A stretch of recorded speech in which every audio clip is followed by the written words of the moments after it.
This story happened 10 years ago when I was just a kid and lived with my parents in the countryside.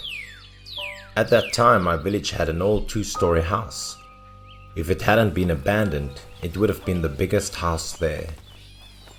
Every time I was passing by that house, it always strangely motivated me, like someone inside was inviting me to enter.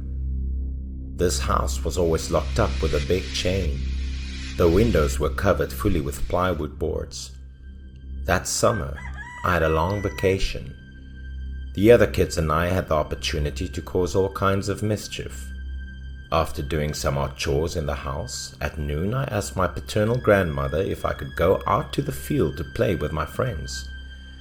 At first it seemed that she didn't want to let me go, so I persuaded her for a while. In the end, she agreed. But I had to go home before sunset, and she also carefully told me that I must stay away from that abandoned 2-story house. At the center of the village, Chin and Sue were waiting for me. Seeing me, the two of them happily invited me to play hide and seek. As we played under the blazing sun, the three of us were full of sweat and smelled quite bad. Sue suggested going home to shower and then meet again at night. But Chin still wanted to play. At that moment, the three of us were passing by the abandoned house. The two of them dared each other to go inside the house to explore, because they so rarely had the opportunity to hide from the adults and their control over us visiting places like this. At first, I was a bit hesitant because I remembered my grandma's commands, but I didn't want to be left alone, so I rushed in after them. They slowly approached the abandoned house, then peered through the gaps between the wooden boards. They were acting like actual professional spies, despite the weather and the hot summer heat. From the outside, they saw a dark interior full of cobwebs and dust, surrounded by the smell of wood mixed with the smell of mildew, which was extremely unpleasant. Then the two of them disapproved the house disappointedly because they couldn't find anything interesting. At that moment, the chain lock on the door for some reason suddenly broke off and fell to the ground. Sue reacted extremely excited and quickly approached the door, grabbing the chain and shouting, "God helped us, guys!" After that, Sue softly opened the door and slowly entered.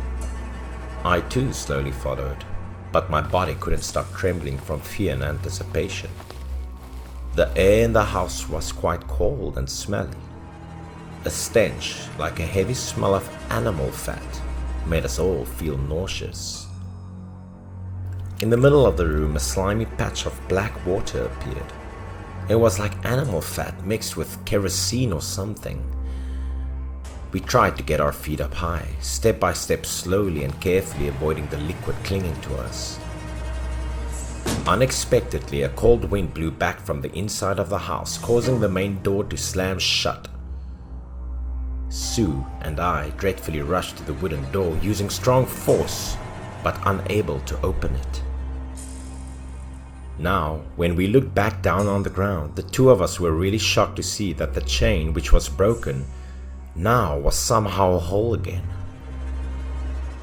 Meanwhile, inside the house, a burning smell came from somewhere. I involuntarily turned around and saw a fire burning into what seemed like animal fat. We watched the fire grow larger and gradually we started feeling scared. Sue and Chin shouted and then banged on the door loudly, but the door did not move a bit. Then we tried to pry open the plywood at the door, but we did not get any good results until finally. At this point, Chin desperately suggested that we all run upstairs and find a place to escape. Although I didn't want to, this was the only way. We all tried to squeeze away from the hot sparks, hurrying up the stairs to reach the upper floor. Upstairs, the smoke was already dense. The higher we went, the stronger the stench was. Black animal fat covered the whole wall. The indoor air was getting less and less. Despite the difficulty to breathe and tired bodies, we still had to force ourselves to climb. But when we started climbing, a horrific thing appeared. Perhaps this was also the mystery that the adults in the village had been hiding from everyone for a long time. There was a monster whose body was covered with black animal fat that was stuck to a wall. When it heard our screams, knowing about our presence, the monster immediately used all its strength to tear itself free, bringing along splashes of dark blood. We panicked and ran downstairs. However, another monster appeared downstairs, which was crawling upwards towards us. This monster lay flat on the ground, raising its long black arms as if trying to grab us. We stood blankly in the middle of the stairs. From behind us, the fat monster was quickly rushing to grab Chin's neck. The monster waiting in ambush below then reached out to grab Sue's right ankle. Only I was lucky and safe at that moment. However, before we got our fighting spirits up, 2 or 3 other monsters appeared below. So I took up the courage to launch a pulse upwards past Chin and the monster, which was hugging his neck tightly. The whole hallway was now engulfed by darkness and white smoke. Concerned about the 2 of my friends, I paused slightly, turned around and examined it. Then I saw both Sue and Chin at this time turning into monsters and no longer mastering their actions anymore. I had no choice, so I quickly turned around and rushed forwards, running while panicking and crying loudly. At that moment, another monster appeared right in front of me, blocking the way. But strangely, this monster just stood there. Then it screamed a few sounds that made the bricks on the ceiling fall down in pieces. I was scared, rushing into a nearby room to escape. In the room there was a large window which was covered by plywood panels, but a patch was broken enough to reveal light rays from outside. Now the monster was standing right at the door. With no other choice left, I jumped and slipped through the tiny opening. As soon as I peeked out, I encountered a new obstacle. I suddenly realized that I was on the 2nd floor of the house. But looking inside, the greasy monster was already getting closer to me. Somehow the black grease on the monster's body dripped down, revealing a man's gentle face. I was so scared that I lost momentum and fell from the 2nd floor of the building onto the ground.